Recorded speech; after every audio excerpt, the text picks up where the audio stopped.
Olá, programa Interação no ar. Nossa conversa de hoje é com Denis Pisato, vice-presidente da DIMED SA. Denis, uma satisfação ter você aqui em nosso programa. Para mim é uma satisfação também. Muito obrigado pelo convite, Gustavo. Obrigado a você, Denis. Conta pra gente, para os nossos telespectadores, um pouco sobre o que é a DIMED. Tá bem. A DIMED é pioneira dentro do seu ramo de atividades, né? É uma distribuidora de medicamentos que existe desde 1967. Não existia nenhuma empresa do gênero dentro do Rio Grande do Sul e no Brasil a DIMED foi pioneira também. Ela nasceu a partir da necessidade de duas redes de farmácias que existiam na época, a Farmácias Pantes e as Drogarias Velgos. Elas eram farmácias concorrentes, mas elas tinham uma necessidade comum, que era poder comprar dos centros produtores do Rio de Janeiro, São Paulo, estocar esses produtos e distribuir para suas lojas. Então elas se uniram fazendo essa central de compras, aumentando o poder de barganha junto aos laboratórios. E logo que a DIMED nasceu, ela já foi procurada pelas outras empresas, as outras farmácias do Rio Grande do Sul, para também fornecer produtos de medicamento e perfumaria. Hoje acontece seguidamente com outros segmentos até mesmo, né? A gente vê supermercados de bairros fazendo também uniões para o mesmo estilo, conseguir barganhar melhor as suas compras e, por consequência, melhorar suas margens de lucro e seus preços. Acho que é um bom benefício para os consumidores, né, Denis? Eu acho que sim. Na verdade, o consumidor ele se beneficia de um negócio mais saudável, né, com todo o portfólio de produtos, todos à disposição e também com um preço mais acessível. Sabe que a DIMED, ela, na verdade, é uma parceria, porque as farmácias Velgos eram de origem alemã e as farmácias Pantes de origem italiana. E a parceria deu tão certo, a DIMED com 6 anos de vida, lá em 73, as duas empresas resolveram se fundir. Então a Panets e a Velgos se fundiram com as primeiras 3 letras do nome, de cada nome, e se formou a Panvel. Então a Panvel ela existe desde 1973 e é uma empresa do grupo, então, que atua no varejo, a DIMED no atacado, e nós temos também um laboratório no grupo que é o laboratório Lifar, que produz uma boa parte das marcas próprias, produtos de marca própria da Panvel, e também alimentos e medicamentos. O Panvel, que é uma rede muito querida e muito conhecida aqui no Sul, principalmente do consumidor gaúcho. Mas a DIMED e a própria Panvel, quais os outros mercados que ela atuam além do Rio Grande do Sul? Bem, as duas empresas, DIMED e Panvel, elas atuam dentro de toda a região sul. A DIMED já está há mais tempo dentro de Santa Catarina e do Paraná. Nós atuamos com 9 mil clientes nesses 3 estados. Entregamos diariamente as mercadorias. Na verdade, uma farmácia ela funciona basicamente com o estoque do distribuidor. Tem poucos produtos, pouca quantidade, e o distribuidor então repõe diariamente esses produtos para que eles possam estar vendendo para o consumidor. A Panvel está presente lá nos 3 estados também. Hoje já nós temos 19 lojas dentro da cidade de Curitiba. E que realmente está nos surpreendendo porque está indo muito bem. O curitibano nos aceitou de braços abertos. Né? Certamente pelo serviço de excelência que vocês prestam. Sabe que, Gustavo, que essa situação, assim, a gente prima pela excelência no atendimento. Então, como nós somos uma empresa de serviços, nós acreditamos que nós temos que estar encantando o nosso cliente para poder fazer com que ele volte, retorne ao nosso negócio, continue comprando. E então nós não temos uma diferenciação baseada em competição de preço. Nós temos uma competição baseada em serviço, em qualidade de serviços, qualidade dos produtos. É assim que a empresa trabalha já há 46 anos. Mas mesmo assim vocês têm algumas ferramentas que inclusive contribuem para um preço mais competitivo, né? Eu vejo que o Grêmio tem, eu não sei se o time do Inter também tem um vínculo, mas um plano de benefícios, de vantagens. Vocês têm o próprio cartão Panvel também. Que outras ferramentas vocês usam? A Unimed também tem, que é uma ideia excelente, você já sai dos seus exames médicos com os remédios prescritos e você ainda vai comprar, eu acho isso sensacional. Já ganha um desconto ainda por ter trazido aquela receita vindo daquele plano. Enfim, qual é a utilidade dessas ferramentas? Sabe que o mercado de medicamentos, ele diferentemente do mercado de alimentos, ele é muito baseado em descontos. Então existe um preço máximo consumidor e então toda a conta ela vem de cima para baixo. Então todo mundo chega numa farmácia e pede desconto. Então, a primeira coisa, Inter e Grêmio, não tem como no Rio Grande do Sul estar agradando um sem desagradar o outro. Tem que estar os dois. Tem que estar os dois. Então, na verdade, o plano é o mesmo, né, que foi oferecido para os dois times e as vantagens são as mesmas. Com relação a outras ferramentas, como, por exemplo, a integração com a Unimed, com outras empresas, é uma forma de nós estarmos, então, evoluindo nossos serviços, disponibilizando para o nosso cliente uma conveniência que ele não tem em outros negócios. Então, ele vai poder ter acesso a todo o nosso portfólio de produtos de uma maneira rápida e mais acessível do que os demais. Denis, remédio é muitas vezes visto como um produto caro. Em determinados casos, em casos mais graves, de doenças mais graves, até pela questão do volume, realmente são. O que a gente poderia esperar de ver um horizonte com preços menores, menos intervenção de governo? O setor de vocês, eu sei que tem uma influência, uma fiscalização da Anvisa pesadíssima, vocês têm que ter custos extras com farmacêuticos, enfim. O que poderia acontecer? Quais instrumentos poderiam ser utilizados para que o consumidor, no final, quem se beneficia, pudesse ter aí um preço menor lá na ponta? A situação principal que leva os medicamentos e outros produtos a terem um preço mais elevado dentro do Brasil que em outros países é a situação tributária. Olha, isso é unânime, não tem quem venha aqui que não diga que esse é o maior problema. O brasileiro ele paga em vários produtos, na maior parte dos produtos, uma carga tributária excessiva e que isso daí também se reflete dentro do mercado de medicamentos. Então, à medida que se evoluir na reforma tributária ou iniciativas que simplifiquem que os impostos, a própria situação de estar mostrando para a população qual é a carga tributária dentro de cada produto, eu acredito que esse movimento ele vai prosseguir e ter realmente mais adeptos, mais movimento da população para diminuir essa carga. Porque boa parte, hoje cerca de 40% do preço de um medicamento é impostos. O que a gente pode fazer comparativamente a outros países? Não precisamos dar o detalhe, mas ter uma ideia. Por exemplo, o medicamento do Brasil, ele é mais caro do que na Argentina, que nos Estados Unidos, que na Ásia. Qual é essa relação? Você vê que a gente, por essa condição, desse manicômio tributário que a gente vive, o nosso custo é muito superior, é um pouco superior? Uma ideia geral que você possa nos passar. O nosso medicamento ele é mais caro que a maior parte do mundo. Na maior parte do mundo existem alternativas de produtos mais baratos, né? Tem um movimento dos genéricos desde 1999 e que leva para a população produtos de boa qualidade, testados com bioequivalência, com biodisponibilidade e que são aceitos e são, na verdade, têm a mesma eficiência e eficácia que os medicamentos de marca, que via de regra tem um preço muito maior, né, por ter a patente em vigor e que muitas vezes eles têm alguma diferença no remédio de marca que faz com que ele tenha essa diferença de preço também. Mas o genérico hoje ele é bastante consumido e uma excelente alternativa para se ter um tratamento barato e ter a cura da moléstia que for. Certamente que sim, e eu acho que é importante que fique claro, não existe diferença de qualidade do produto, ou existem pequenas nuances ainda? Assim, o que eu costumo dizer, Gustavo, é assim, se nós compararmos um tênis, tá? Então tem tênis de marcas como Nike, como Reebok, e que tem atributos nessas marcas que realmente fazem com que valha mais, que custe mais. Em compensação, tem outros tênis que talvez tenham a mesma qualidade e que naqueles atributos não estão tão presentes. Então, à medida que se escolhe tanto um tênis de marca como um remédio de marca, é porque se acredita que ele tem atributos melhores do que o outro tênis, o genérico, claro, similar, né? E em alguns casos realmente existe isso, mas a maior parte dos produtos, ela é realmente assim igual, idêntica à formulação, à forma bioquímica e pode se consumir Lá em casa a gente consome genérico sem medo de errar. Eu também, nunca tive medo de errar nenhuma vez.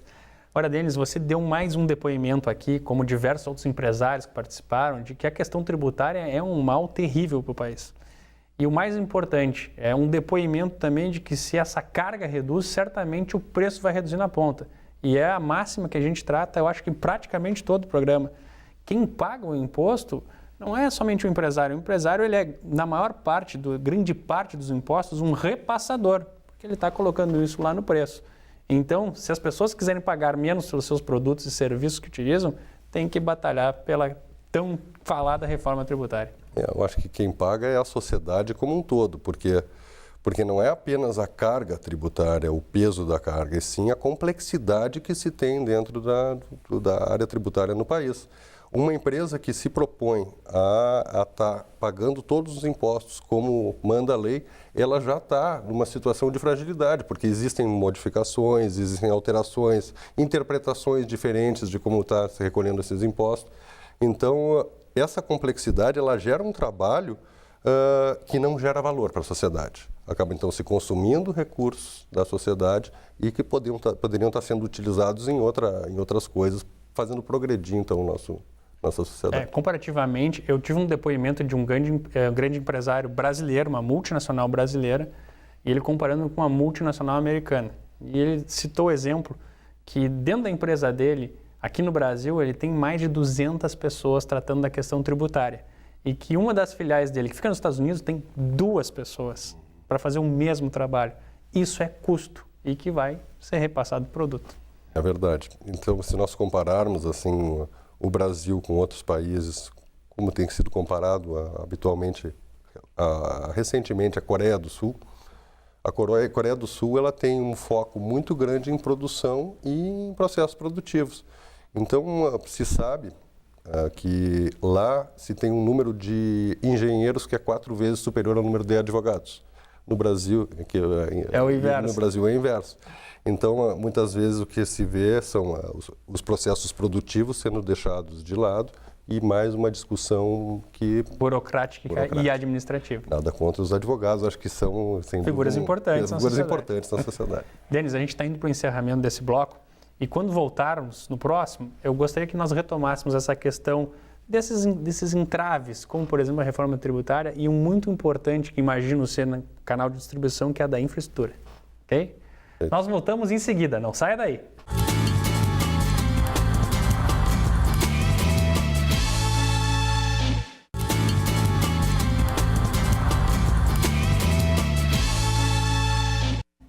Estamos de volta. Nossa conversa de hoje é com Denis Pisato, vice-presidente da DIMED SA.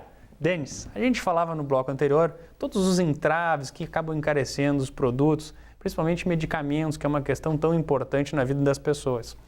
Conta pra gente também que outros problemas vocês encontram que acabam encarecendo esses produtos. A gente já falou da questão tributária, que é unânime, quem vem aqui, olha, 100% dos empresariados tocam nesse assunto.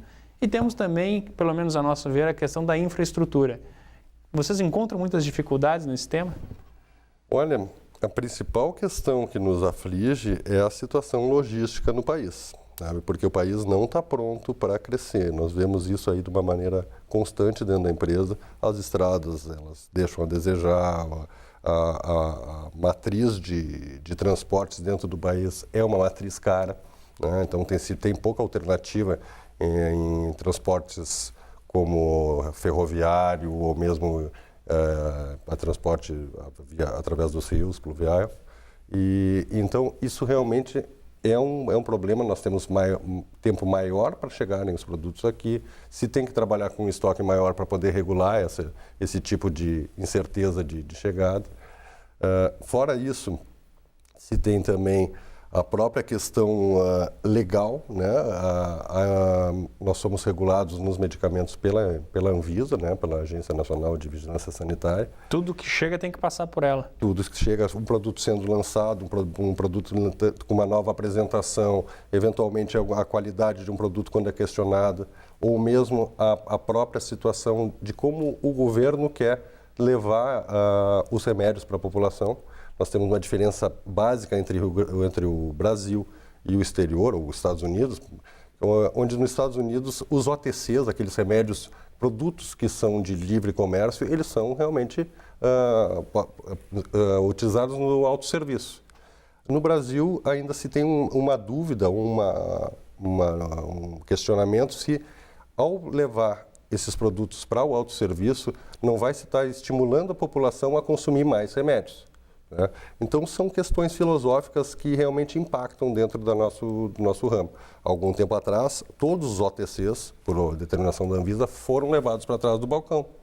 E depois de um tempo se reviu isso e os OTCs estão de volta para que o consumidor possa as prateleiras, né? nas prateleiras. A filosofia dentro dos Estados Unidos tem remédios, tem produtos, né, vitaminas, por exemplo, que podem ser consumidas e que melhoram o nível de vida, a saúde e o bem-estar da população como um todo. Então, eles têm a filosofia de levar mais ao alcance do consumidor. No Brasil, tem um questionamento com relação a isso, proposto pela Anvisa, e que volta e meia, então, nos deixa atrapalhados. Você sabe que essa questão da regulação me preocupa um ponto bem específico. Na verdade, a sociedade brasileira, ela ascendeu nos últimos anos de forma bem acelerada, e eu fico imaginando as pessoas que querem lá comprar esses medicamentos e a Anvisa precisa regular isso.